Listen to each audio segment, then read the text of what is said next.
Bueno, buenas tardes a todas y a todos. Es un placer para mí recibirles en este espacio de Fundación Telefónica, que solo utilizamos para eventos importantes, como es este de esta tarde, en el que presencialmente y también a través de streaming vamos a analizar cómo la incorporación de las TICs al mundo de las microfinanzas ha posibilitado dar respuesta a muchas necesidades de los colectivos más desfavorecidos. La verdad es que las microfinanzas son una herramienta que facilita la vida de esos colectivos y la incorporación de las TIC ha permitido innovar en el diseño de productos y servicios financieros muy específicamente dedicados a ellos. Esto contribuye a reducir las barreras que han provocado la exclusión histórica del sector financiero de las personas más desfavorecidas por ser consideradas desde el punto de vista bancario y financiero de alto riesgo y de reducida rentabilidad. La verdad es que mi papel aquí es puramente, y es un orgullo para mí, ser telonero de mi colega y homónimo de nombre, Emilio Ontiveros, que va a ser el que me siga en el uso de la palabra. Solo darles la bienvenida, desearles una jornada magnífica y dejarle en manos de mi colega y buen amigo, don Emilio. Muchas gracias.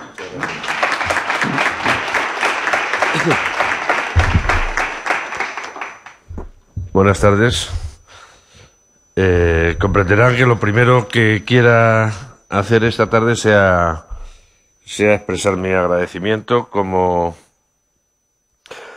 presidente de AFI, de Analistas Financieros Internacionales, por la confianza que dos instituciones muy importantes en el ámbito económico, entre otros en el ámbito tecnológico, como es la Fundación Telefónica y el Fondo Multilateral de Inversiones, perteneciente al Banco Interamericano de Desarrollo, confiaran en el grupo nuestro para hacer un avance, hacer un trabajo, un estudio, con un componente empírico grande, sobre microfinanzas y TIC. Lo hicimos hace ya algún tiempo, pero el trabajo dispone hoy de una virtualidad absoluta, porque los dos términos del enunciado, microfinanzas, o si quieren, finanzas, y tecnologías de la información y de las comunicaciones, no han parado de acelerar su dinámica de transformación en los últimos años y además de hacerlo sobre la base de una complicidad muy activa, ¿no? Las finanzas actuales no se entenderían si no hubieran contado con ese apoyo activísimo de las tecnologías de la información, prácticamente desde los orígenes, desde el momento en el que las tecnologías de la información eran solo capacidad de computación. Buena parte del conocimiento académico en finanzas, nacido en los años 70, la verificación del mismo, la validación empírica, no hubiera sido posible sin esa complicidad de la capacidad de computación. Pero hoy la actividad financiera no se entiende si no es con las tecnologías de la... No existirían. Los sistemas financieros modernos no existirían. Y desde luego las microfinanzas tampoco.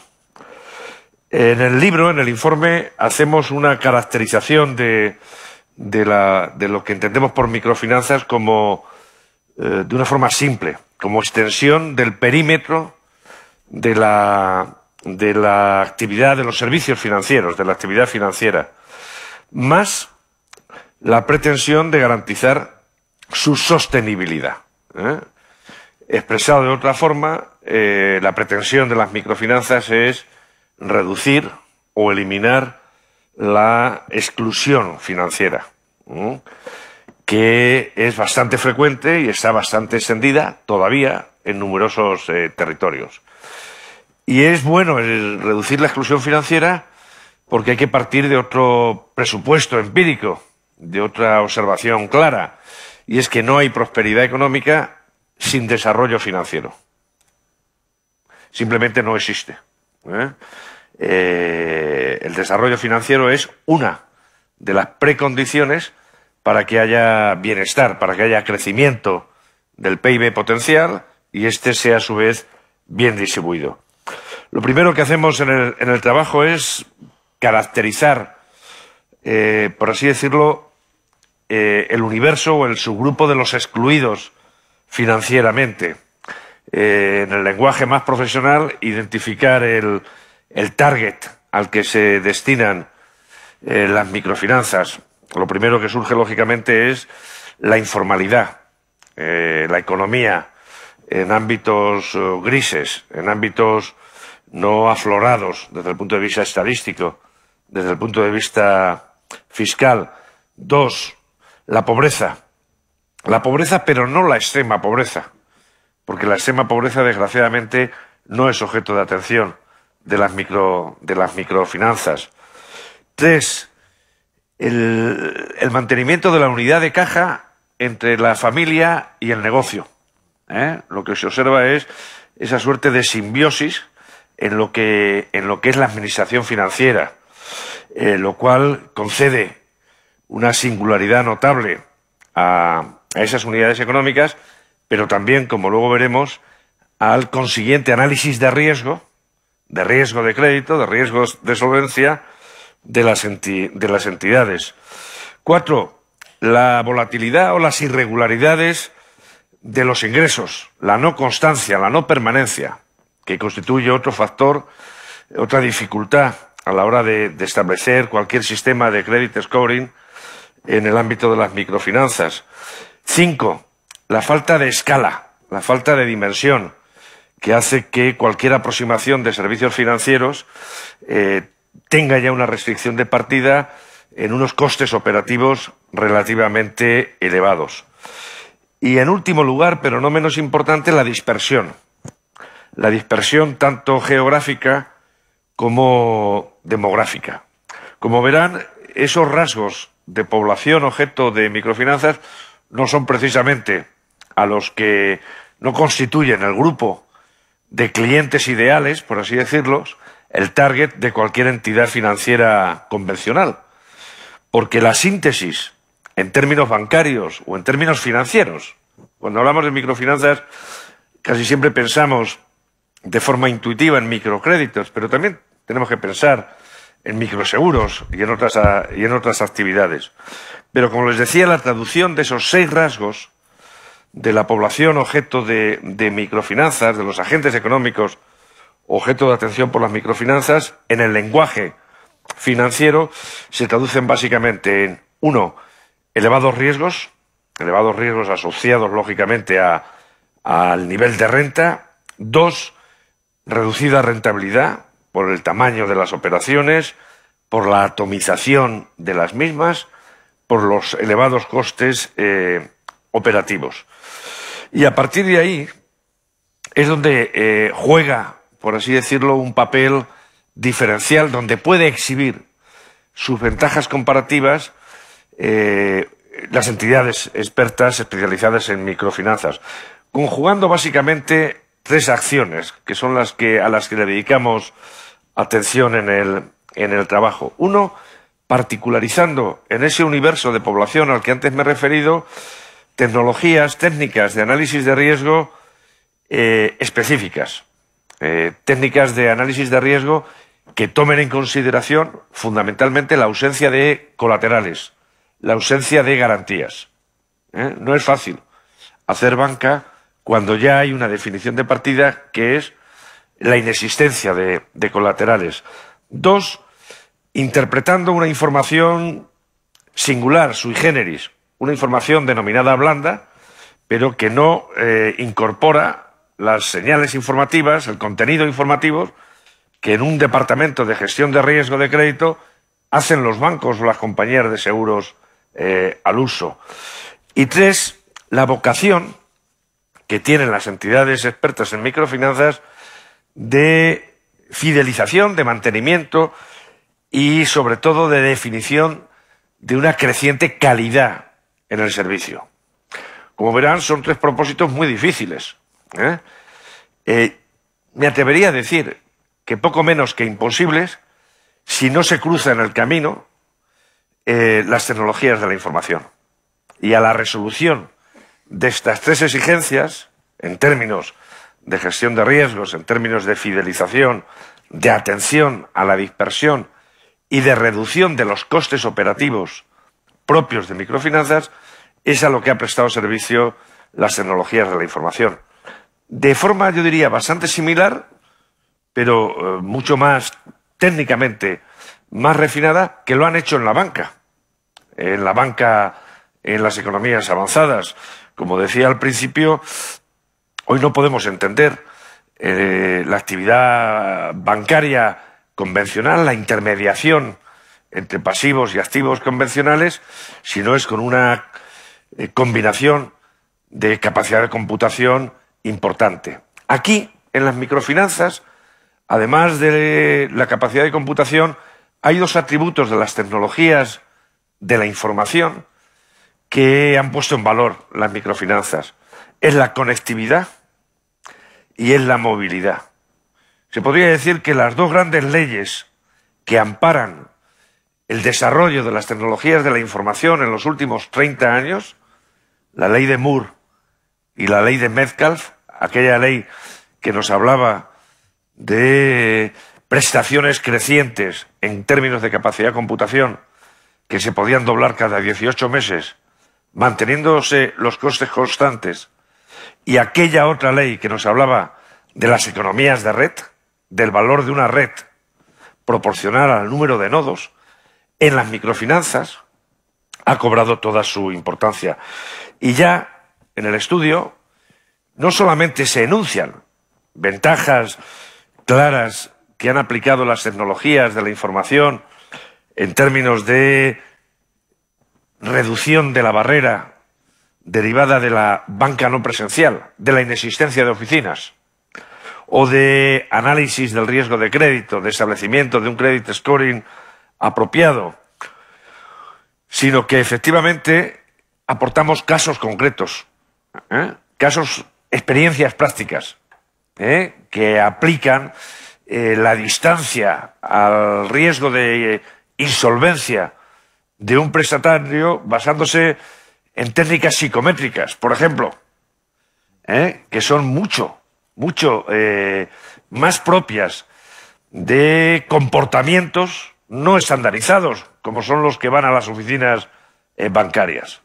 Para que se hagan una idea, el desarrollo de la banca en un país como el nuestro llegó a exigir la existencia de 46.000 oficinas. Para tener el grado de desarrollo financiero que tiene una economía como la española, en 31 de diciembre del 2007, antes de la llegada de la crisis a nuestro país, teníamos 46.000 puntos de venta.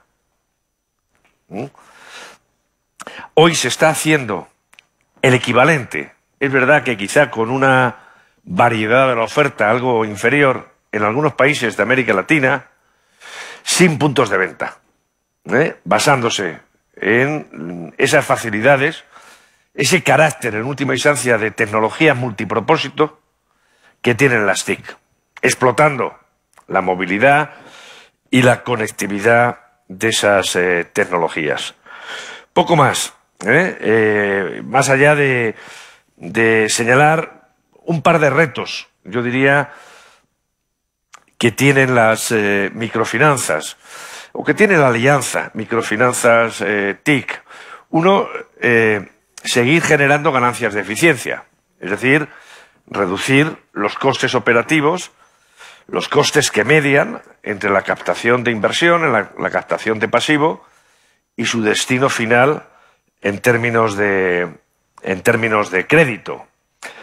Y dos, ganar escala, que deje de ser algo, iba a decir testimonial, ya no es. Cuando nosotros hicimos el trabajo, las microfinanzas en algunos países ya no eran algo anecdótico.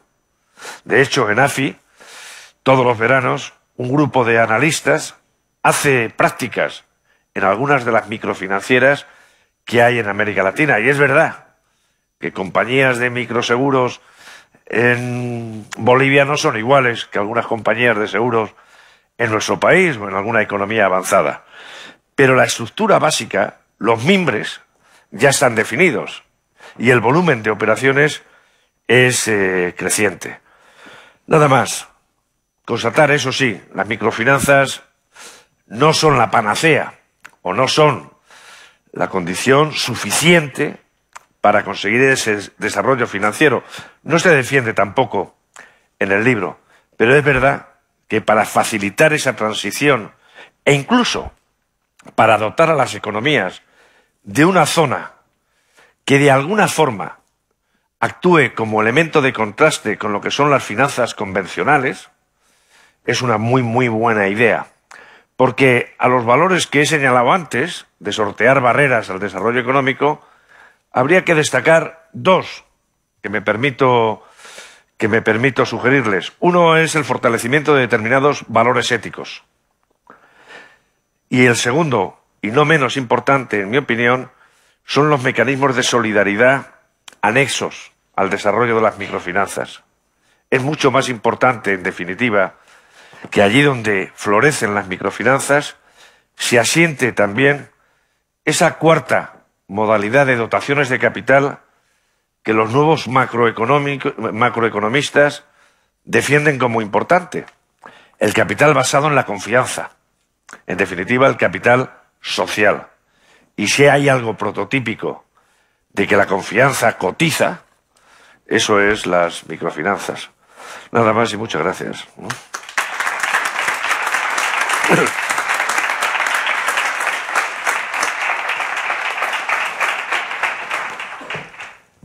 Buenas tardes. Me toca a mí el papel de moderador a lo largo de esta sesión, en el cual vamos a tener como objetivo, evidentemente, este trabajo, Microfinanzas y TIC, experiencias innovadoras en Latinoamérica, que Emilio Ontiveros nos acaba de, no tanto sintetizar como presentar en los ejes más interesantes que pone de manifiesto. Si les parece, les voy a explicar en primer lugar cómo se va a desarrollar esta sesión. Iré haciendo una pregunta a cada una de las personas que están aquí, haciendo una pequeña presentación para que vean desde qué punto de vista cada uno de ellos trabaja, conoce y puede valorar el tema de las microfinanzas, y después de un pequeño debate, evidentemente, dejaremos la puerta abierta para que ustedes mismos expongan sus preocupaciones, dudas, inquietudes, análisis, en fin, lo que ustedes consideren. Empezaremos, evidentemente, por el autor del trabajo, Emilio Ontiveros, licenciado y doctor en Ciencias Económicas, catedrático de Economía en la Autónoma de Madrid, de la que llegó a ser vicerrector, fundador y presidente de Analistas Financieros Internacionales, miembros de consejos de redacción de varias publicaciones. Bueno, la verdad es que tiene un currículum gigantesco. Yo les puedo decir que le conozco desde hace un montón, 100 años. Le conozco desde hace 100 años. ¿Por qué? Porque Emilio tiene, aparte de ser un gran profesor de economía, es un gran divulgador de la economía. Emilio Ontiveros es a la economía lo que Carl Sagan fue a la ciencia. Es decir, es alguien que sabe economía y que además lo hace interesante, como hemos podido constatar. Una primera pregunta, Emilio. A mí en el trabajo hay una frase que me encanta. Hablas de la relación virtuosa entre microfinanzas y determinados niveles de pobreza. Es decir, esa capacidad que tiene de, vamos a llamarlo, de reinserción financiera de una parte de la sociedad. ¿Podemos especular con la posibilidad de encontrar mecanismos para llegar a los que ahora son inalcanzables? Sí, y de hecho, Rafael, lo que estamos viendo en desarrollos... bueno, la respuesta es sí, porque además lo que se está observando es que hay entidades de microfinanzas con un grado de refinamiento, entre comillas, técnico notable. Es decir, lo que empezó en los orígenes siendo un ejercicio de voluntarismo, estamos observando que hay una dotación de elementos técnicos notable, entre otras cosas porque son la posibilidad de tener un sistema de gestión de riesgos, de tener un sistema de seguimientos de clientes, etcétera, etcétera, no es demasiado cara. Pero luego hay una cuestión que es importante y que conecta mucho con lo que tú preguntas, y es la asignación de buen talento a las microfinanzas. Nosotros nos hemos encontrado en Colombia, por ejemplo, algún responsable de una compañía microfinanciera que había sido profesor en Wharton, y que en un determinado momento toma la opción, la opción empresarial, que es muy interesante, muy enriquecedora, pero también la opción humana o la opción ética por desarrollar esas microfinanzas en territorios que lo necesitan.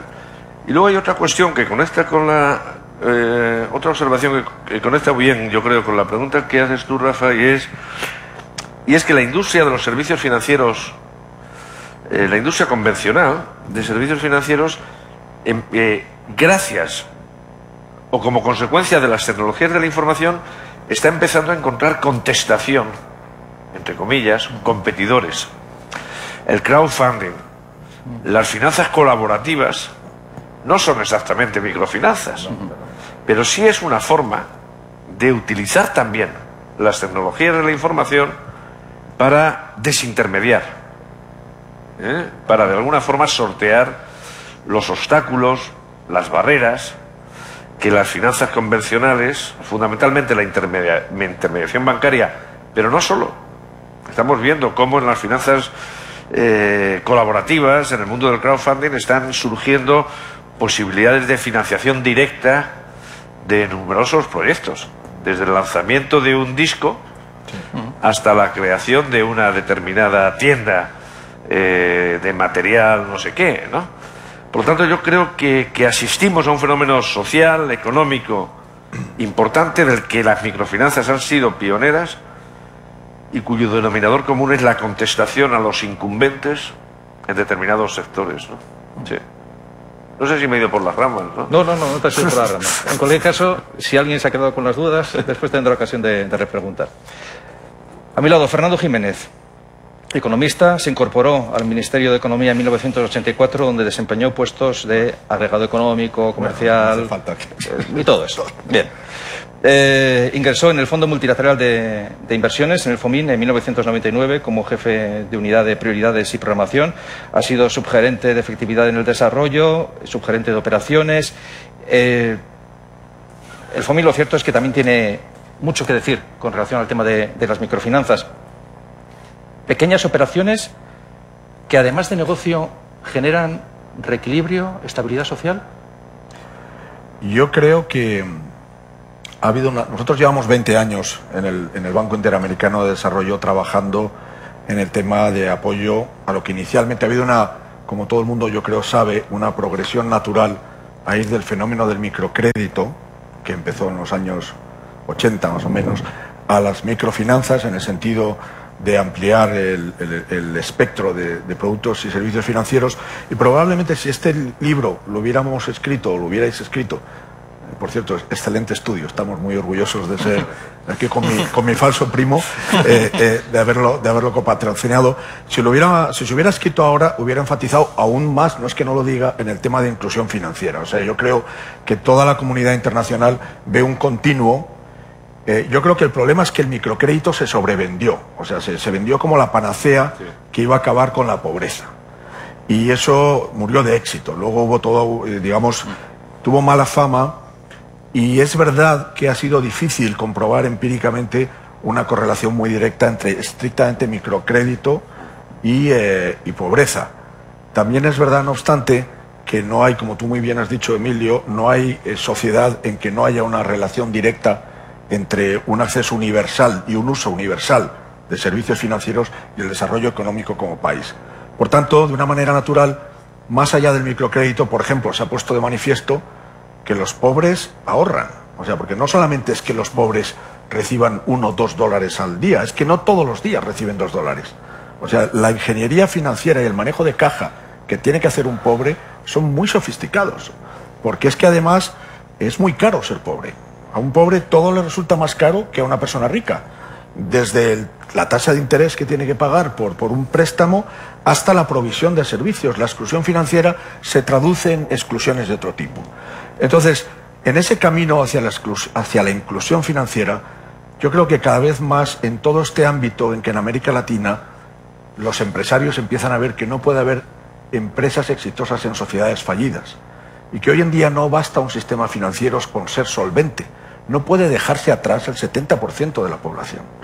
Entonces, no solamente es una oportunidad perdida en términos de mercado, porque increíblemente los pobres ahorran. Es más, se está demostrando que los elementos e instrumentos de ahorro pueden ser incluso tener un impacto sobre reducción de pobreza más interesante que el del propio microcrédito. Entonces ahora se plantea todo este tema, me vas a tener que parar, ¿no? Como moderador. Se plantea todo este tema de la inclusión financiera y claramente la gran promesa es las tecnologías, las nuevas tecnologías. O sea, empiezan a preguntar. Claro, todo el mundo habla de la experiencia de África y de Kenia y si se puede trasladar y si la promesa de la banca móvil puede ser la misma, etcétera. Y a mí me gusta mucho el realismo del estudio, del trabajo, que señala que tiene un dilema. O sea, por un lado, las tecnologías de información suponen la muerte de la distancia. Y a mí me encanta cómo definir la distancia, además, no como la lejanía en un punto, sino como cualquier circunstancia que impide que conozcamos lo que es ajeno a nosotros, ¿no? Y en ese sentido, yo creo que el gran desafío es combinar específicamente, y paro ahí, el tema de la cercanía que implica el modelo de negocio de inclusión financiera, que tendremos ocasión de hablar, espero, y la promesa de reducción de costos y de llevar a escala tanto front office y back office que suponen las nuevas tecnologías. Por tanto, hay tecnologías de información aplicadas a la banca que lo que hacen es sofisticar el core business y mejoran el acceso de los clientes más ricos. Por tanto, hay tecnologías de información sin inclusión financiera y también hay, en cierta forma, inclusión financiera sin tecnologías de información. Pero la simbiosis es el camino por el que va estando, yo creo, el futuro, y eso sí va a incorporar crecientemente pues a los 128 millones de latinoamericanos que trabajan en la economía informal, a los 83 millones de microempresas, de las cuales solo el 25% tiene acceso a microcrédito hoy, e incluso más allá de esos, a los 3,4 millones de pequeñas y medianas empresas en América Latina que tienen un gap financiero que se calcula anualmente en 325.000 millones de dólares. Y yo creo que ahí esa es la gran promesa de que los nuevos sistemas financieros tienen que hacerle todos estos desafíos. Y esos sistemas financieros evidentemente tienen un soporte básico en todas las nuevas tecnologías de información, comunicación. Eduardo Navarro, director general comercial de Digital Telefónica, inició su experiencia como ingeniero en la industria siderúrgica brasileña, trabajó como consultor en McKinsey & Company, en proyectos de infraestructura y telecomunicaciones en América Latina, Europa y África. Está en el Grupo Telefónica desde 1999 y ha ocupado diversas posiciones clave y puestos directivos como director de estrategia y alianzas, Consejo de Administración en Telefónica de Brasil. Eduardo, ¿cuál es el papel que está desempeñando Telefónica en este momento en el entorno de la inclusión financiera en Latinoamérica? Yo creo que el papel, ¿no?, que jugamos ahí es un papel muy similar al que jugamos en otros sectores como educación, como sanidad. Las TICs, ¿no?, y en especial nosotros como Telefónica, no queremos reemplazar los agentes financieros, no estamos para esto. Yo creo que lo que estamos, ¿no?, yo creo que Emilio lo definió muy bien. Nosotros lo que estamos es para reducir las barreras, para acercar, ¿no? O sea, yo creo que muchas veces un ciudadano de Latinoamérica pues pasa toda su vida por allá tener un banco, pasa todos los días por sucursal y aunque haya esa cercanía, ¿no?, geográfica, pues nunca tuvo el coraje de meterse dentro del banco. Lo ve como algo muy distante, ¿no? Y a lo mejor son fenómenos que pasan, no sé, como los hospitales, con las escuelas. Nosotros lo que queremos es, yo creo que el papel que tienen, ¿no?, las TICs, ¿no?, las herramientas de tecnología, es reducir lo que nosotros llamamos la fricción o las barreras para que la persona tenga acceso al servicio. Y la verdad que yo creo que la oportunidad que tenemos para hacer esto, yo no creo que la historia de la humanidad haga algo similar. O sea, la potencia, ¿no?, que tiene este device, que yo creo que es el primer, yo no creo que la historia de la humanidad haya tenido un device como los móviles, ¿no?, que prácticamente un 100% de la gente tendrá acceso a ellos con la potencialidad de información. Entonces, pensando en una operación financiera, lo primero que uno tiene que hacer es identificarse. ¿Quién soy yo?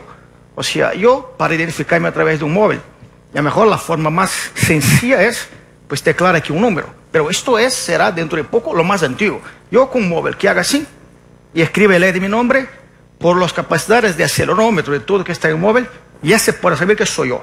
Y cualquiera que coja mi móvil y intente hacer con esto, ya sabrá que no soy yo. Esto me permite, pues, identificarme, esto me permite autorizar una transacción, ¿no? Pues eso me permite reducir el riesgo de la transacción, o sea, a un ciudadano, ¿no? Una ciudadana que va a requerir un microcrédito, un micropréstamo, lo primero que uno quiere saber son el riesgo que uno está asumiendo.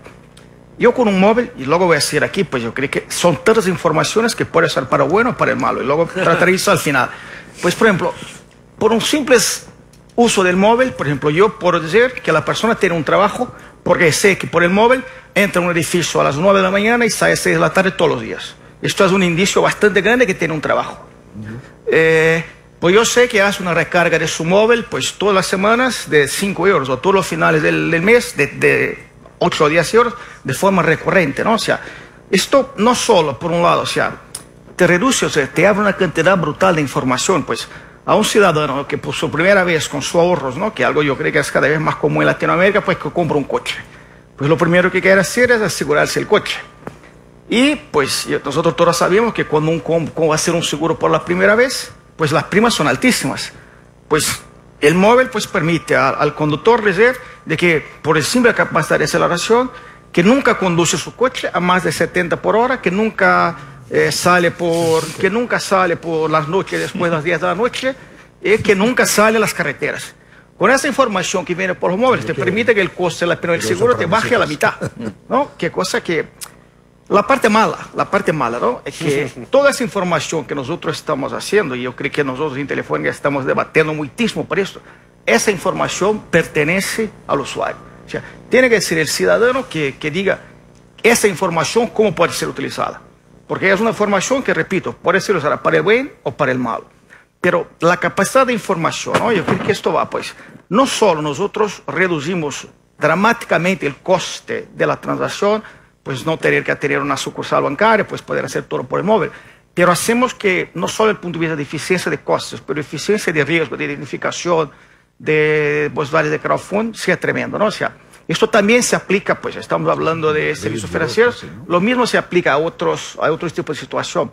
Pero repito, o sea, es un papel que lo que tenemos que hacer es que el ciudadano se acerque al proveedor de servicio. No queremos ser el proveedor de servicio, no queremos ser nosotros que esté proveyendo el crédito, que esté haciendo la transacción, pero queremos sí reducir muchísimo la barrera para que lo que decida hacer lo provenga a lo que decida contratar. Ese es el papel que creo que hay de las TICs.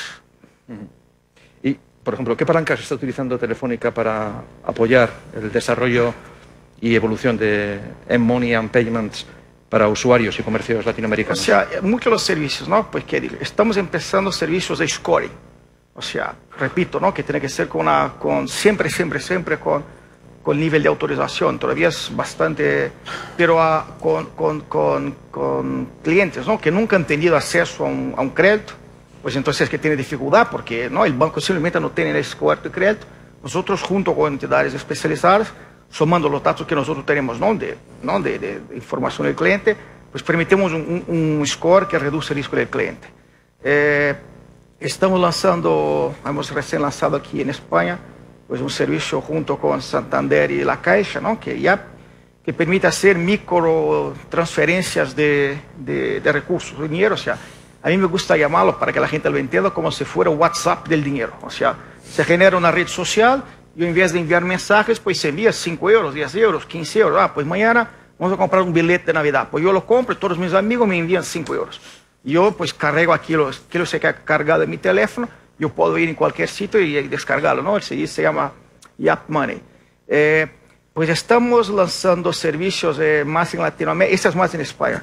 Estamos lanzando servicios en Latinoamérica para permitir que el cliente que no está bancarizado tenga una parte importante de las funciones que puede tener en su cuenta corriente, de almacenamiento, de transferencia, de cashing, porque lo puede hacer en los móviles, ¿no? Entonces yo creo que depende mucho del grado de madurez de los mercados. Pues en la Alemania es un mercado mucho más desarrollado, estamos más, no hay tanto depende de la bancarización, estamos trabajando en el caso que lo comenté de los temas de los seguros de coche. Entonces, dependiendo del grado de madurez que está en los mercados, te puedes ir desde de empezar a ayudar a un cliente que no está bancarizado hasta mercados muy maduros, que puede ser, por ejemplo, el caso de Alemania o el caso de España, pues hacer con que el proceso, aunque el cliente ya esté bancarizado, pero que se reduzca, que se haga mucho más eficiente los mecanismos financieros para gestionar ese cliente. O sea, es una gama, yo diría que estamos empezando, ¿ah? El mundo está por venir aquí. El mundo está por venir, pero estamos empezando a abrir una pequeña ventana para conocer cómo puede ser. Fernando, coincido contigo en la definición del tema de distancia. Me ha gustado mucho decir, esa sensación de que no es una cuestión física, sino que es una cuestión de decir, qué diferentes somos, ¿no? Pero si a la distancia que pueda haber entre una entidad que trabaja con microfinanzas más un cliente, unimos la desconfianza que existe generalizada hacia las entidades bancarias, ¿cómo podemos avanzar? ¿Cómo podemos superar esos dos elementos realmente tan pesados? Yo creo que es una pregunta muy buena, ¿no? Por una parte, yo creo que hay que desterrar el concepto de que los microemprendedores, los microempresarios, son peores pagadores, son peores prestatarios. La evidencia que nosotros tenemos es que el índice de mora es muy inferior en las microempresas que en la pequeña y mediana empresa. Y hay una explicación muy lógica. Primero, hay muchos resortes sociales, ¿no? O sea, tú, si eres un microemprendedor en un pequeño pueblo, probablemente primero el mercado está tan fragmentado que solo hay una microfinanciera que se te ha acercado. Y tú sabes que vas construyendo un credit record precisamente como no tienes activos. La promesa de tener un préstamo un poquito mayor, son préstamos revolventes. Entonces, tú sabes que si no devuelves a esa microfinanciera, estás desterrado ya. Hay esquemas incluso que se llaman de banca comunal, donde se solidariza un grupo y incluso sortean, las tandonas famosas en México, sortean a quién le toca el microcrédito del mes. Y ahí todos son garantes. Entonces, los resortes sociales son muy importantes. Segundo, las microfinancieras han ido desarrollando algo que conocerá un desarrollo espectacular cuando se generalicen esos instrumentos de tecnologías de información, que es la cercanía. Es decir, ¿cómo manejas lo que llaman la información blanda en el documento? Pues muy sencillo, hablas con el tendero de la esquina. Claro. Y el tendero de la esquina probablemente puede ser, gracias a las TIC, desde un punto de vista y un punto de venta y un corresponsal no bancario, pero además sabe mejor que nadie porque quién paga la leche a tiempo y quién no, y se conocen entre todos, ¿no? Si además añades a eso, como ya empiezan determinadas compañías telefónicas a vender, porque se convierten las operadoras teleco, pueden ser auténticos credit bureau porque claro, es muy importante. En Argentina creo que hay más de un móvil por persona. No me pregunten ustedes cómo es posible eso. Pero es que para aprovechar las tarifas planas de distintas compañías. Hace unos años se pensaba que la promesa eran los telecentros, los infocentros, la computadora comunal. Ahora son los teléfonos y no solo los smart, ¿no? Entonces, eso abre unas posibilidades enormes en que... Pero claro, esa es la belleza de este tema, es que combinas el tema presencial, o sea, la gente vota con los pies en estos países, porque el problema de la dispersión y la capilaridad es tan grande que si tu asesor financiero se va de una microfinanciera a otra, todo su clientela se va con él, porque se ha ido generando esta confianza. El desarrollo de cuentas simplificadas de corresponsales financieros no bancarios, unido a todas estas posibilidades de utilizar aire, de la venta de aire, de propiciar que se realicen operaciones muy básicas de transacción, de pago, de gestión a través de los móviles. Que a través de los móviles, además, la propia capilaridad de las microfinancieras hace que generalmente prestan otro tipo de servicios, de formación. Hay un hambre extraordinaria en la región. Pensemos que en los últimos 10 años 60 millones de personas han abandonado la pobreza extrema en América Latina. Pero están en una situación de total fragilidad. Están precisamente porque, creo que tú lo decías al principio, la microfinanza no es un instrumento para erradicar la pobreza extrema. Es hora de decirlo, la pobreza es multifacética, requiere otro tipo de políticas estructurales.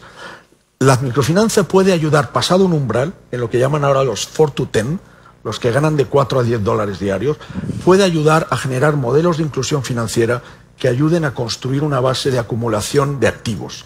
Y ahí es donde empieza, y es... Ahora, esos 60 millones, la responsabilidad de los sistemas financieros es integrarlos definitivamente, ¿no? Y que no pase lo que está pasando, ¿no? Que siguen en la economía informal 120 millones, que no se distingue el hogar de la microempresa y demás. Entonces, de nuevo, para eliminar esa confianza hay que trabajar en los dos lados. Por eso tiene sentido un pequeño comercial multilaterales como nosotros, porque somos como un honest broker. O sea, hay una barrera cultural que tú decías. Un pobre no quiere entrar en una sucursal bancaria con mármol y el director de la sucursal bancaria está horrorizado de que vengan a contaminarle el negocio. Nosotros hemos trabajado 10 años en remesas. No quieren que vengan los receptores de remesas, aunque son unos grandes clientes, porque espantan a la clase media y tienen incluso horarios distintos de apertura. Y claro, hay tantas promesas, ¿no?, que ya son realidades. Por ejemplo, el tema que tú has empezado a hablar, ¿no?, biométrico, ¿no?, de que tú puedas, reconocimiento digital, de voz, etcétera. Todo esto ayuda mucho a acercar Ahora, el mejor introductor para las nuevas tecnologías sigue siendo ese asesor financiero que es de verdad de quien se fían, ¿no? O sea, que esa sería la puerta. Sí, la combinación de las dos, ¿no? Bien. Déjame que haga... Sí, por supuesto. No, es que han dicho dos cosas, tanto Eduardo como Fernando, muy interesantes, ¿no? Claro, lo que estaba diciendo Fernando es lo importante que es la información en banca. De hecho, banca se podría definir como la transformación de la información. No hay más. Y él ha venido a defender lo que algunos de forma un tanto simplificadora definían lo que era la banca al por menor en España hace tiempo, ¿no? Como banca de alterne. Sí. Que era la banca consistente en generar economías de información por parte de los directores de sucursal. Exacto. En los bares, vamos a tomar un café, fíjate qué le pasa, este lleva un coche nuevo, ha cambiado de trabajo fulanito, etcétera, ¿no? Lo cual permitía una calidad de la información notable. Con la reducción de los puntos de venta y con la desaparición de oficinas bancarias en nuestro país hemos reducido el 30% en 5 años de los puntos de venta, ¿no? Hay determinados mecanismos de información que en la financiación, sobre todo a familias y empresas, juega un papel importante. Lo de la morosidad es verdad. En España la morosidad hoy del sistema bancario está en el 12% del total de los activos, pero la de las familias está algo por debajo del 5%. Sí, sí. A pesar de que la caída de la renta en las familias ha sido mucho más floja que la caída de la renta en las empresas. Interesante. Pero el grado, digamos, de cumplimiento, de exquisitez de los pobres es mayor que el de los ricos, ¿no? Esto es muy importante tener en cuenta. Luego hay una cosa, claro, está bien, decía Eduardo, no, nosotros ya estamos empezando a utilizar el arsenal de datos que una compañía como Telefónica tiene para ayudar en ámbitos como es el scoring, la calificación de determinado tipo de conductores, en seguros de autos, etcétera, etcétera. Pero ahí, Eduardo, tenéis otros competidores que no son las compañías convencionales, ¿no? Aquí, o sea, ¿Quién tiene más datos míos? ¿Tú o Google? Google tiene muchísimos más. O sea, aunque yo creo que nosotros tenemos capacidad de tener más datos tuyos, pero yo creo que nosotros no vendemos y nunca vamos a vivir de vender tus datos. O sea, nuestro negocio es proveerte de servicios de comunicación, ¿no? O sea, y evidentemente hay compañías que su negocio es vender tus datos a agencias de publicidad y tiene su negocio. O sea, no estoy hablando ni bien ni mal. O sea, la explotación nuestra, ¿no?, de los temas de los datos, yo creo que eso es muy importante porque yo creo que los temas de los datos se está ganando tal importancia que para mí gestionar mis datos es casi como gestionar mi dinero.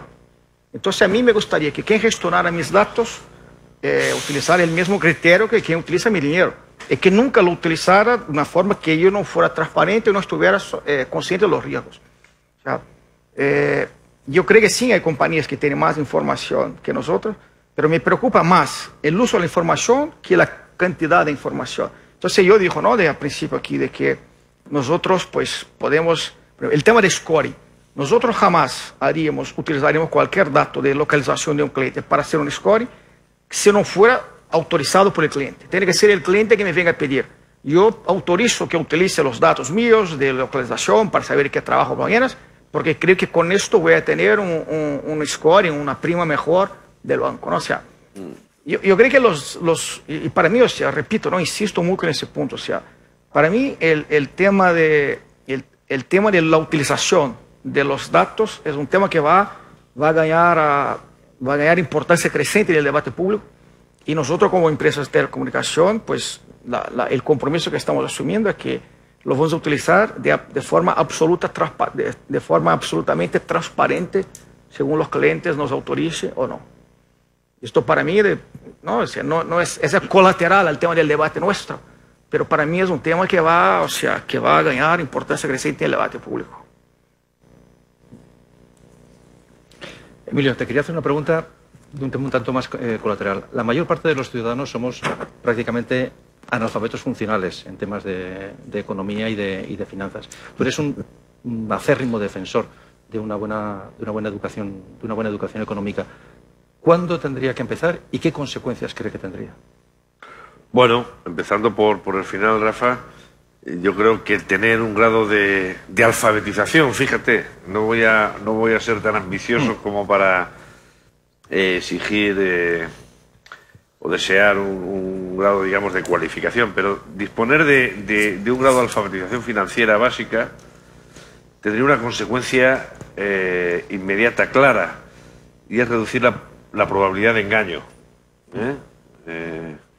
Los clásicos decían aquello de ser cultos para ser libres, ¿no? Eso no quiere decir que si tienes una gran cultura financiera no te puedan engañar. Madoff engañó a gente muy culta, sí.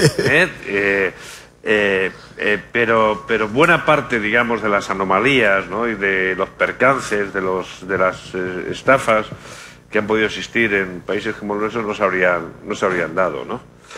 Yo no tengo claro, ¿no?, de que haya que poner en la escuela primaria fundamentos de finanzas, etcétera, etcétera. Pero sí hay nociones que se deberían extender como parte, diríamos, de la mundología del comportamiento básico, ¿no? La actitud hacia el riesgo, la capacidad para anticipar, para jugar con la previsión, ¿no?, para saber que es bueno ahorrar, que es bueno en determinado momento tener una cierta precaución, conocer el valor del dinero, es decir, el valor del dinero en el sentido del valor de la distribución temporal, del valor temporal. Hay una serie de nociones que no exigirían, como algunos colegas tratan de reivindicar de forma un tanto corporativa, es decir, en la primaria ya tiene que haber clases de economía y si pueden poner mi manual, mejor. Bueno, no se trata de eso. Pero de igual forma que hay nociones de tráfico, de urbanismo, de comportamiento ciudadano, yo creo que hay nociones básicas, actitud hacia el riesgo, el valor del dinero, el concepto de ahorro, que deberían ser básicos. Y lógicamente, a medida que el ciudadano se vaya madurando, insertando socialmente, sí sería relativamente cómodo, ¿no?, enseñar un poco cuestiones tan básicas como las que ya sabemos respecto de la alimentación. ¿Quién iba a decir, ¿no?, que nuestras antiguas, sobre todo los que ya tenemos una cierta edad, nuestras madres iban a ser capaces de distinguir el contenido dietético o la intensidad de determinados ácidos de algunos yogures, o en las 12 clases de leches que hay, etcétera, etcétera, ¿no? Bueno, pues con la misma perspectiva, yo creo que el consumidor de servicios financieros debería tener elementos de juicio. Y simplemente una observación. Necesariamente esa educación financiera no tiene por qué darla a la banca. Porque en alguna ocasión hemos visto en algunos países, en algún país, cómo los bancos, los directivos bancarios, una vez al año se arremangan y van a los colegios, ¿no? No, yo creo que tiene que formar parte de las actividades extracurriculares, etcétera, ¿no? Bueno, vamos a empezar a abrir ya este debate. Antes un comentario. La psicología tiene perfectamente identificados 3 temas en los que a la mayor parte de las personas les cuesta hablar. Uno es el sexo, otros son los excrementos y el tercero, el dinero. Bueno, a pesar de todo, parece que no se nos está dando mal, ¿no? Vamos a ver si el resto de los aquí presentes también se anima, tiene Sobre todo en la tercera de las... Sobre todo del tercer tema, a ver si tienen algo que aportar. ¿Alguna pregunta? Ahí, por favor. Bueno, buenas tardes. Yo soy José Carlos de la Torre, vengo de México. Soy estudiante de maestría de microfinanzas. Yo más voy a contextualizar mi pregunta a México. Por ahí soy un convencido de que las TIC son un parteaguas importante para reducir costes en México. Digo, cuando hablamos de microfinanzas en México, luego pensamos en altas tasas de interés. Y yo sé que las TIC van a ayudar, pero creo que hay un problema más de trasfondo en esto. ¿Cómo hacer en México que, por ejemplo, Fundación combata y tome una parte del mercado que está tomado por otra compañía, sin decir marcas, para poder llegar y implementar tecnologías y poder dar señal? Por ejemplo, si tú vas a un pueblo donde la gente es de bajos recursos, puede tener el aparato, pero hay lugares donde la señal y la red no llegan. ¿Cómo poderlo hacer? ¿Cómo implementarlo para que esto pueda suceder y los costes puedan venirse abajo? Bien, yo creo que la pregunta viene para mí, ¿no? O sea, no, yo creo que lo primero que tenemos que hacer es cumplir con el básico del servicio, como decías tú, ¿no? O sea, asegurar de que haya buena cobertura. El caso de México, pues, nos encantaría, ¿no? Pues, poder competir de igual con la empresa que comentas, ¿no? La verdad que yo creo que es una gran compañía y tenemos que dar la base del servicio, eso es indiscutible, ¿no? Pero aún así, yo creo que si nosotros hiciéramos el servicio, ¿no?, bastante asequible, bastante deseado, pues estoy seguro que el consumidor iba a buscar algún sitio donde hubiera cobertura. No creo que esa sea la mayor barrera, ¿no?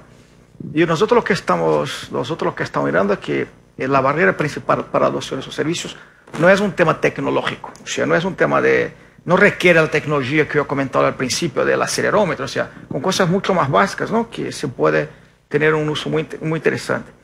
Para mí el caso que siempre comenta, ¿no?, el caso de Kenia, ¿no?, que toda la gente que lo comenta, ¿no?, el caso de la operación de Kenia, el éxito que tuvo, pero te vas al lado, te vas en Tanzania y no funcionó, ¿no? O sea, yo creo que ahí pues requiere crear algún tipo de ecosistema, ¿no?, para que las cosas tengan uso y para mí, o sea, yo creo que ahí el BID puede ayudar mucho.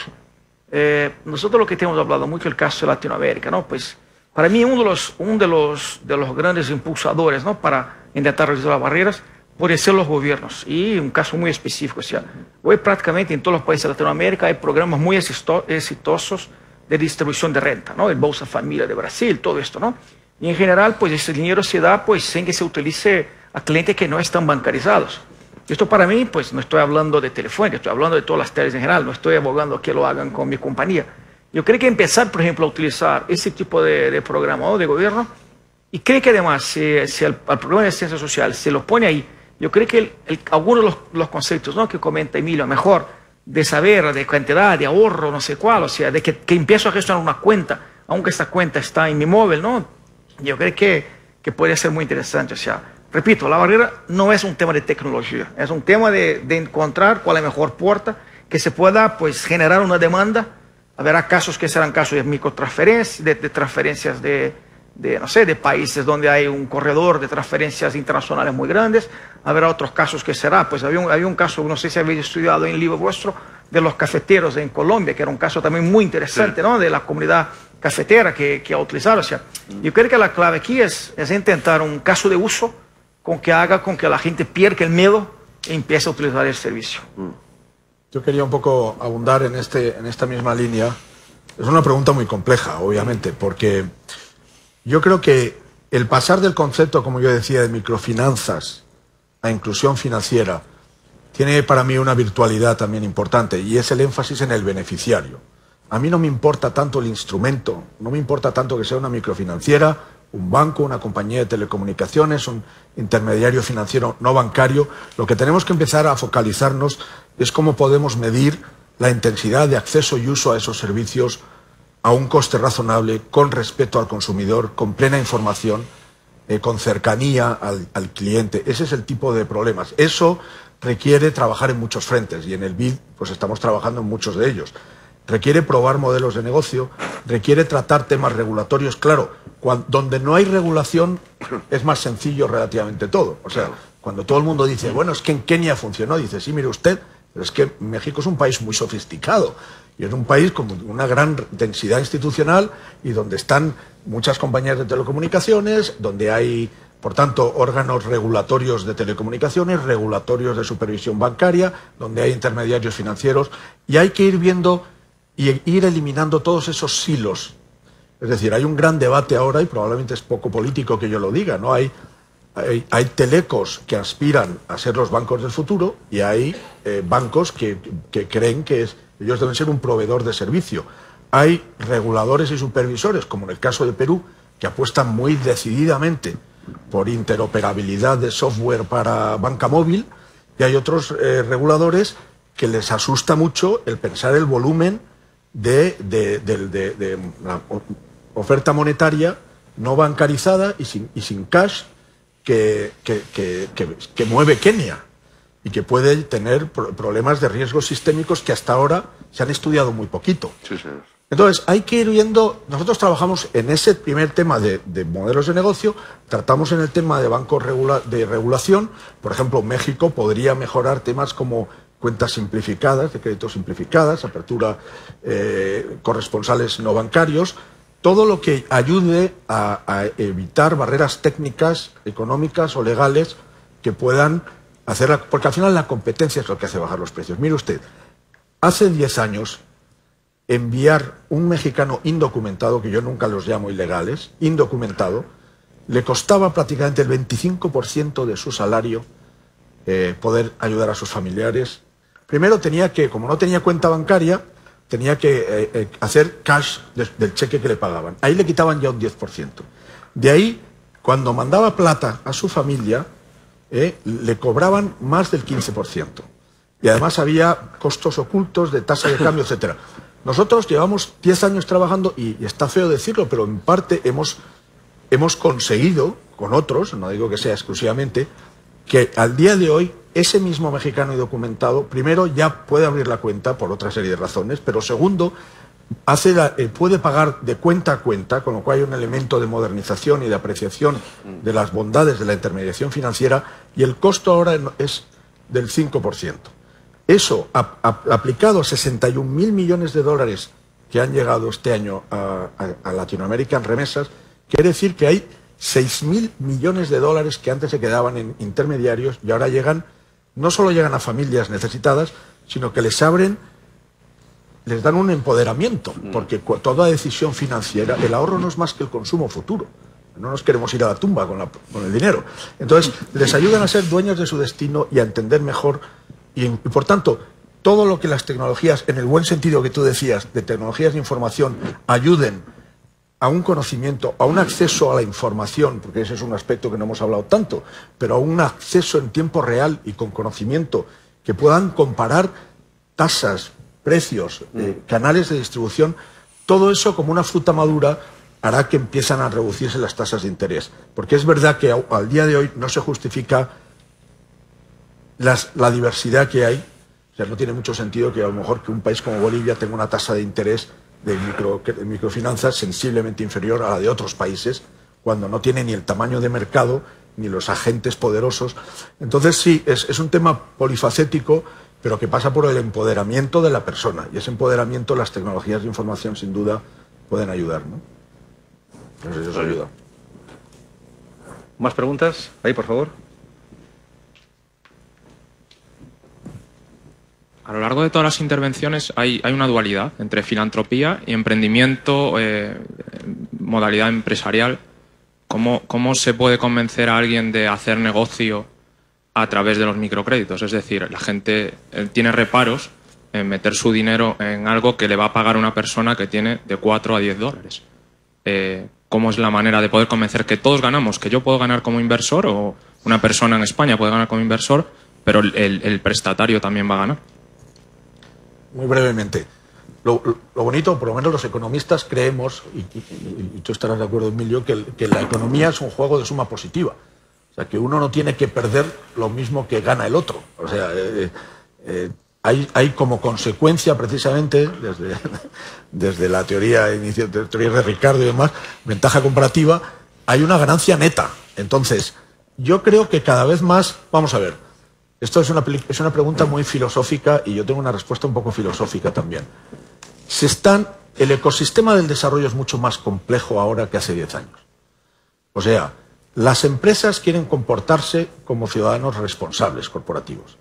Pero no solo por filantropía, sino porque se lo reclaman primero los mercados, se lo reclaman los inversores, se lo reclaman los consumidores.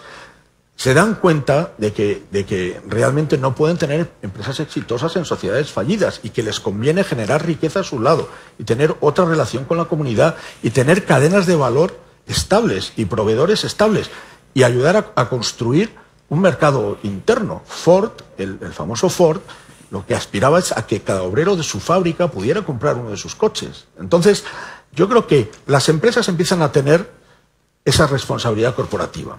Las ONGs empiezan a trabajar cada vez más como empresas. Es decir, una cosa es que no tengan ánimo de lucro y otra que tengan vocación de pérdida. Entonces, nosotros trabajamos mucho apoyándoles a tener business plans, a planes de negocio y en fin. Los gobiernos se dan cuenta de que el 90% del crecimiento y del empleo en la región de Latinoamérica lo hace el sector privado. Y, por tanto, con alianzas público-privadas buscan la eficiencia del sector privado. Y entonces, como vemos, se habla ya incluso de un cuarto sector, que es la confluencia de gobierno, sociedad civil y sector corporativo. Y ahí hay de todos los tamaños, calibres, y es verdad, y que no sé si estaba implícito en lo que decías, es verdad que todavía no se ha desarrollado mucho el estudio y la documentación de los retornos sociales. Es cada vez más claro que cada vez hay más inversores institucionales y más empresas que buscan no solo maximizar el retorno para el accionista, sino realmente, como dicen los ingleses, doing good by doing well, o sea, las dos cosas, ¿no? Y nosotros en nuestra organización apoyamos mucho esa confluencia de intereses que a mí me parece muy interesante, ¿no? Es decir, el que, por decirte un ejemplo que no tiene nada que ver con esto, el conseguir poner de acuerdo en Bogotá, hemos conseguido que se den la mano, después de esto nos va a contratar Naciones Unidas, los presidentes de Coca-Cola y Pepsi-Cola para hacer juntos un proyecto, que se odian con odio sarraceno. Entonces, ¿por qué? Porque entonces trabajamos con las empresas, trabajamos con el gobierno simplifica los trámites y las licencias. Nosotros, a través de una ONG y con dinero nuestro, organizamos a los pequeños productores y las grandes compañías como Coca-Cola, Pepsi-Cola, a través de sus embotelladoras, tienen compromisos de compra de polietileno para reciclaje. Entonces, este es un perfecto ejemplo de cómo todo el mundo gana con esto. Y yo creo que no hay que perder de vista eso. Yo creo que hay que ser mucho más abierto en ese sentido mentalmente a que de hecho, como tú muy bien dices, no puede basarse en filantropía. Tiene que haber un horizonte, pero tiene un horizonte de lo que llaman a veces el capitalismo paciente, que no intenta maximizar los beneficios el año que viene, sino que piensa en una senda sostenible de prosperidad para todos, ¿no? Sí, y como... No, yo creo que está muy bien lo que dice Fernando. Hay que diferenciar claramente de lo que estamos hablando de la filantropía. Y microfinanzas no es filantropía, ¿no? Y las microfinanzas pueden ser rentables, en el sentido convencional. Y quizá la mejor prueba de ellos no solo sea la tasa de supervivencia y de crecimiento de determinadas entidades de microfinanzas, sino también la extensión de fondos de inversión en microcréditos y en microactividades de seguros. Fondos de inversión, que tú puedes mañana suscribir. Yo no quiero hacer publicidad ahora, ¿no?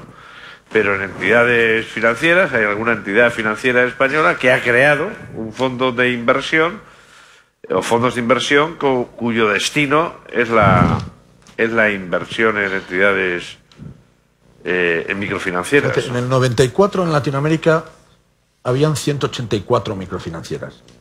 Nosotros lo sabemos porque de todo el universo actual, que son más de 1000, entre 1000 y 1100, el FOMIN ha apoyado a un tercio de ellas, nada menos, ¿no? Las hemos apoyado con gestión, con elementos de gestión interna, con equity. Hemos apoyado más de 20 fondos de inversión que han apoyado a microfinancieras y es rentable. Ahora, hay un gran debate sobre las tasas de interés, es evidente, a todo el mundo, y no vamos a decir, yo creo que todos, nuestro compañero mexicano sabemos, y si yo creo que es a la que te refieres, el FOMIN fue accionista de esa. Lo que pasa es que nos salimos antes de su salida a bolsa, o sea, porque esa es nuestra vocación no es hacer dinero, es en un momento dado nos salimos y a por el siguiente, ¿no? Y ahora, no olvidemos, no perdamos de vista que cuando nosotros trabajamos en el tema de remesas, la gente se iba con usureros que les cobraban el 100% mensual. O sea, una cosa absolutamente salvaje. Con el propio hecho simplemente de bancarizar o de utilizar una microfinanciera, que de nuevo, que ahora paga 20, 33% anual, es una barbaridad. Pero es que el ajuste antes era de cantidad, no precio. Simplemente es que no tenían acceso. Y al no tener acceso, estaban en manos de coyotes, de usureros y con las consecuencias que todos tenemos. Entonces, yo creo que hay que trabajar mucho en reducción de costos, que obviamente la competencia va a traer esto, la información va a traer esto, y vamos en ese camino, ¿no? ¿Una pregunta por allí? Hola. Hoy se puede comprar, por ejemplo, microseguros a través de enviando un texto y dividiendo el coste de tu airtime de tu compañía de telefónica, ¿no? En Nigeria, por ejemplo. Entonces, servicios de pago y de finanzas se hacen accesibles ahora por telecomunicaciones. ¿Os veis esta nueva dinámica, tendencia como sostenible? Yo creo que sí, o sea, yo creo que... ¿Cuál es la pregunta? Que si son sostenibles todos este tema de utilización, yo creo, de las potencialidades de un teléfono para hacer determinadas transacciones, para contratar un seguro, para realizar pagos, etcétera, ¿no? Sí, o sea, yo creo que al final nada es gratis, ¿no? O sea, yo creo que lo que hay que identificar es cómo se está pagando la provisión del servicio. Ya. ¿No? O sea, a mí me gustó mucho lo que es... Cuando algo es gratis es porque el consumidor es el producto, se lo está vendiendo a alguien, ¿no? Pero lo que está diciendo, ¿no? O sea, en este caso el microseguro, que de alguna forma se estaría consumiendo servicios de telecomunicación y este servicio de telecomunicación se estaría utilizando para el pago del microseguro. Yo creo que es una entre las varias formas que se puede intentar utilizar. Yo creo que lo importante es, una vez que se reduce el coste, o porque se reduce el coste de la transacción, o porque se reduce la prima de riesgo, ¿no? Con varios de los instrumentos que hemos hablado. O sea, una vez que se reduce muchísimo el coste de la transacción para hacerla más eficiente y más eficaz, yo creo que puede haber distintas formas que se la pueden pagar. Pero, o sea, para mí el potencial que hay, el tema de los microseguros, ¿no? Que tú puedas hacer seguros de 1 euro, de 50 céntimos, de 30 céntimos, ¿no? Que al final, pues ya, pues me voy a entrar en una carretera ahora. Pues el hecho que me meto en una carretera, pues el teléfono puede tener la inteligencia, pues me estoy entrando en la carretera, automáticamente me hago un microseguro correspondiente al tramo que voy a estar en la carretera. Y como decía antes, este seguro puede estar vinculado a la velocidad con la cual me voy conduciendo. O sea, entonces las posibilidades que la tecnología abre para todo el tema de microseguro, de viajes, de salud, de todo. O sea, es tremendo, es brutal. A mí lo que no me gustaría es que pasara con toda esta realidad, no promesa, esta realidad del impacto de las tecnologías de información, lo que pasó con el microcrédito. O sea, no caigamos tampoco en descubrir la panacea y decir, bueno, ahora ya... Y en el caso que usted señalaba, una cuestión es la evidente cercanía y la evidente comodidad y ventaja de poder realizar determinadas transacciones y cómo eso puede llevar a una capilaridad, porque el problema es que la gente, además, en América Latina, a diferencia del microcrédito y de las microfinanzas en Asia, donde están más juntitos todos, aquí la población está mucho más separada y entonces hay un desafío adicional. Por tanto, todo eso, y he empezado por decir, es increíblemente positivo. Pero en ese caso del microseguro, lo que al final de lo que dependerá es del modelo complicadísimo, de los algoritmos y de la evaluación de riesgo asociada al modelo de microseguro. Yo creo que además lo que todavía, honestamente, aunque este estudio, y por cierto, yo animaría a todos a que les encargarán a estos señores que lo actualizaran, porque es un excelente estudio, pero yo creo que hay algunos modelos más que cuando se hizo hace 2 años o año y medio, pero todavía no tenemos. Tigo en Paraguay ha sido un buen ejemplo. Tenemos algunos ejemplos, ¿no? Tenemos programas de tecnología, programas de ahorros vinculados a transferencias de gobierno, tenemos programas de remesas, etcétera, pero todavía no se ha conseguido la receta mágica de llevar a escala a su máximo potencial todas esas tecnologías de información. Y yo creo que el siguiente tema a evitar es cualquier analogía sencilla con lo que pasa en África. Mire usted, África es África y América Latina es una región con muchos problemas, pero obviamente con una potencialidad, unos recursos humanos, financieros y muy particulares, ¿no? Muy distintos, ¿no? Hay un caso no muy sencillo de seguro, pero yo no sé hablar la cantidad exacta ahora, pero es muy probable que uno de los seguros que más diseminados está en Latinoamérica hoy es un microseguro absolutamente sencillo. O sea, que es el microseguro, que es el seguro del terminal móvil. O sea, para muchísimas personas, o sea, hace falta pues días y días de trabajo para comprar un terminal, ¿no? Y con el nivel de violencia que hay en Latinoamérica y tal, pues o que no solo es robo, de pérdida y tal, con lo cual el terminal móvil pasa a ser un elemento para mucha gente lo que más valor puede tener. Entonces, pues, la cantidad de clientes nuestros que están adhiriendo a, no sé, pues te paga unos céntimos al mes y tiene tu móvil asegurado. O sea, una forma súper sencilla de seguro, que es muy probable que para mucha gente sea el único seguro que están teniendo acceso. Que lo empieza de alguna forma a casi educar al concepto de un seguro. Teníamos otra pregunta por allí. También hay otra, me parece.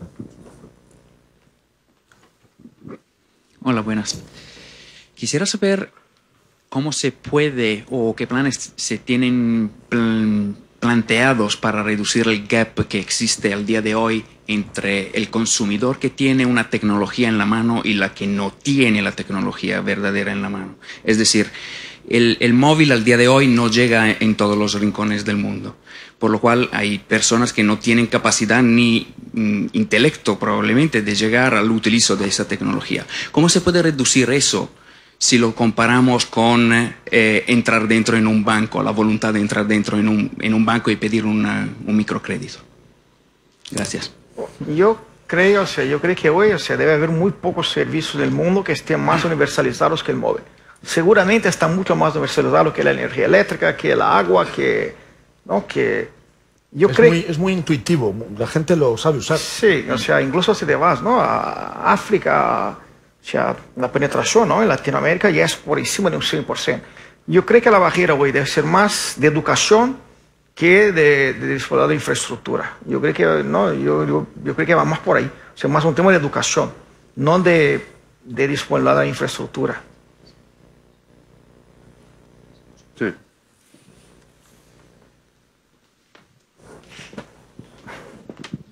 Hola, quería hacer una pregunta muy concreta del estudio. ¿Cuál sería, entre los casos que se estudiaron de ejemplos de las TICs en las microfinanzas, cuál sería el que considerarías como el que ha tenido más impacto en términos del desarrollo de las microfinanzas, en particular casi que en Latinoamérica, donde se enfocaron? No es fácil señalar en términos, digamos, de impacto. Lo que sí es posible observar, y en el libro, en el estudio lo destacamos, son buenas prácticas en algunos ámbitos, ¿no? Probablemente han podido ser superadas en estos 2 últimos años, ¿no? Comentaba antes en todo el análisis análisis del riesgo de crédito, ¿no? Pues ahí tenemos el caso de algunas empresas, no sé si hacer publicidad o no, en México, en Perú, una alianza entre un laboratorio de la Universidad de Harvard y otro de la propia administración peruana. También en Credit Scoring hemos visto plataformas valiosas en México, basadas en el móvil. Comentaba antes, no sé si Eduardo o Fernando, el caso de los cafeteros mexicanos, ¿no? Colombianos, perdón. hace años, en otro estudio que también hicimos con la Fundación Telefónica y con el BIT, tuvimos la oportunidad de participar en algunos talleres, en algunos grupos de trabajo, y efectivamente nos sorprendió con un desarrollo de los terminales móviles mucho menor que el de ahora. Nos sorprendió cómo se compensaban pagos y cómo el mercado intraespecialistas, por así decirlo, se llevaba a cabo, las transacciones se llevaban a cabo de forma diaria, ¿no? Por tanto, se podría decir que hay un repertorio de buenas prácticas con independencia de que se pueda identificar un país u otro como el líder en este aspecto. Entre otras cosas porque Fernando hacía hincapié en algo que seguro que Eduardo ha estudiado también, ¿no? Que es la regulación. Que es que estamos ante empresas que hacen lo mismo que los bancos, pero que no son bancos. Si estuviéramos aquí, si estuviera un regulador, diría, cuidado que estamos hablando de banca en la sombra, o de una forma, de una modalidad de shadow banking, ¿no? Sí, señor.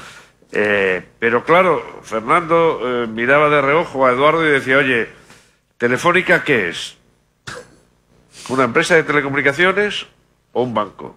Es verdad que hay superintendentes bancarios en algunos de los países que tú conoces mejor que nadie, muy innovadores, que son más tolerantes. Sí. Y dice, oye, mira, no definamos por el origen, sino, como diría la Biblia, por sus obras les conoceréis, ¿no? A ver qué es lo que hacen, ¿no? Otros no. Otros reguladores son más cautos, ¿no? Yo creo que lo que va a definir probablemente en el futuro la hegemonía de de unos países frente a otros probablemente sea ese mix, por un lado, de disposición de los operadores y de las compañías digitales a estar cerca de la canalización de recursos financieros y el paraguas regulador, ¿no? La intensidad reguladora, ¿no te parece, Fernando? Sí, señor, sí. Y ahí, claro, entidades como el BIT son fundamentales, ¿no? Fundamentales. Porque habéis hecho una especie de tutoría, ¿no? De toda esta... No hubiera sido posible, ¿no? Bueno, por lo menos un efecto acelerador, ¿no? Porque hay costos iniciales de acceso a esa información y de prueba de proyectos piloto, etcétera, pero hay mucho. ¿Un banco, Eduardo, o una teleco? ¿Dónde trabajas? Nosotros nos definimos como una compañía que acerca la tecnología a las personas. Y la tecnología puede ser para hacer una transacción financiera, puede ser para mejorar la educación, puede ser para nosotros ese es el concepto que llamamos una telecomunicación digital. Yeah. Una pregunta más, por favor. Sí. Me gustaría conocer alguna cifra. ¿Cuál es el porcentaje del crédito que se está concediendo en esos países a través de las microfinanzas? ¿10, 20? ¿Cuál ha sido la evolución en estos últimos años? ¿Hay países donde ha evolucionado más rápidamente, otros donde está frenada? ¿Por qué? Bueno, el porcentaje todavía de crédito y de actividad aseguradora es relativamente reducido, ¿no? En ningún país de los observados, yo no sé si Fernando tiene datos más actuales, llegamos a niveles de una cuarta parte, un 25%. En seguros bastante menos, ¿no? Y donde el ritmo, que no el volumen de crecimiento ha sido mayor, es precisamente en aquellos países donde el grado de exclusión era también mayor, ¿no? Probablemente Bolivia, Perú. Sí. O sea, Bolivia ha sido la gran pionera y la economía que más ha explotado y ha llevado a escala. Y nosotros, claro, yo voy a contar una historia un poco curiosa, y es que cuando nosotros empezamos a trabajar hace pues ya 15 años en este tema, no teníamos la atención de los supervisores, porque nos decían, mire usted, las microfinanzas suponen el 0,8%, el 1%, por lo tanto no suponen un riesgo sistémico, y además es plata que al final el riesgo de un sistema, de la estabilidad de un sistema financiero está más asociado a los depósitos que capta del público. Pero mientras como el inicio de las microfinanzas eran donantes internacionales y era canalizar solo microcrédito, pues se desentendían bastante. Nosotros apoyamos de ese tiempo heroico de las ONGs no reguladas, apoyamos todo el proceso para que se convirtieran en microbancos, por entendernos, ya que fueran instituciones financieras plenamente reguladas, y ahí esa fue esa transición un poco a otro tipo de servicios financieros. Aún así, durante años no nos hacían caso los superintendentes bancarios. Decían, no, mira, ya tengo poca gente, no voy a dedicar un especialista a los microfinancieras. Yo decía, hombre, pero es que llega una población muy vulnerable. Yo les intentaba enternecer. ¿Qué hicimos? Fuimos al Economist Intelligence Unit y nos inventamos una cosa de un nombre un poco particular que llamamos el microscopio. Entonces, el microscopio era un rating de los países, que empezamos con 17 en la región, que analizaba el entorno de negocio para las microfinanzas. Mano de santo. Combinamos eso, primero, a ningún ministro de finanzas le gusta saber que su país, porque además no voy a decir cuáles, pero los más grandes de la región quedaban los últimos. ¿Y cómo? Y a nosotros nos gana Bolivia, ¿pero cómo es esto? Entonces, cada año, en una conferencia que se llama Foromic que hacíamos, pues hacíamos como gran bombo y platillo la presentación de este Foromic, de este microscopio. Este microscopio ahora ha sido asumido por el Banco Mundial y por otras organizaciones y por el Banco Asiático, y ahora es como el índice Big Mac, pero de las microfinanzas. Ahora y está orientado más a inclusión financiera, y es básicamente lo que hace es un ranking de 55 países, que permite además comparar cómo va la inclusión financiera en todos estos temas. Y lo mismo lo hemos hecho con el entorno para infraestructuras, con el tema de energías alternativas y clima, con el tema de empoderamiento de la mujer emprendedora. Hemos sacado lo que llamamos la serie de los escopios. Entonces, en general, en todas estas áreas, yo creo que organismos como el nuestro lo que intentan es primero traer... Latinoamérica tiene muchos recursos. Nosotros lo que intentamos es traer un tema a la agenda de desarrollo de la región y hacer luz y taquígrafos, combinar y juntar en torno a una mesa a distintos actores y ver a partir de ahí cómo se puede documentar los progresos que va habiendo en términos de marco regulatorio. Y hay que decir que países como Bolivia, Ecuador, México, Perú en particular, en fin, ha habido un progreso muy importante, aunque todavía son un poco cifras modestas por lo que acabo de decir, porque es que solamente el 17% de los microemprendedores tienen acceso a microcrédito. O sea, nosotros ahora, pues las cifras que daba yo antes, si hay 85 millones de microempresas y solo el 25% tienen acceso a microfinanzas, pues es una forma terrible de decir que el 75% se están financiando pues de aquella manera, o sea, con usureros, etcétera, ¿no? En 2010, la cartera de inversión en microcréditos en América Latina era de 15.000 millones. Perú era el país con una mayor proporción de esa cartera, y luego los países que hemos comentado, Brasil y Bolivia. Hay algunas cifras adicionales, ¿no?, que tienen que ver con las entidades, con la valoración de entidades en la dirección que señalaba Fernando, ¿no? ¿Qué entidades de microcréditos o de microfinanzas tienen la mejor calificación de un índice sintético que ya funciona, ¿no? O cuáles son las más eficientes, o cuáles son las más rentables, que tiene que ver un poco con la pregunta sobre la filantropía. Con datos de 2013, hay entidades especializadas en microfinanzas que tienen ROEs, que tienen un rendimiento sobre equity que ya le gustaría que ya le gustaría a la banca occidental, ¿no? Estoy pensando en alguna entidad como era Invirtiendo en el caso de México, la Fundación Mundo Mujer en el caso de Colombia, etcétera, ¿no? En el libro aparecen algunos datos. Un libro, y con esto ya cerramos esta parte que pueden recoger ahora aquí a la salida de este escenario.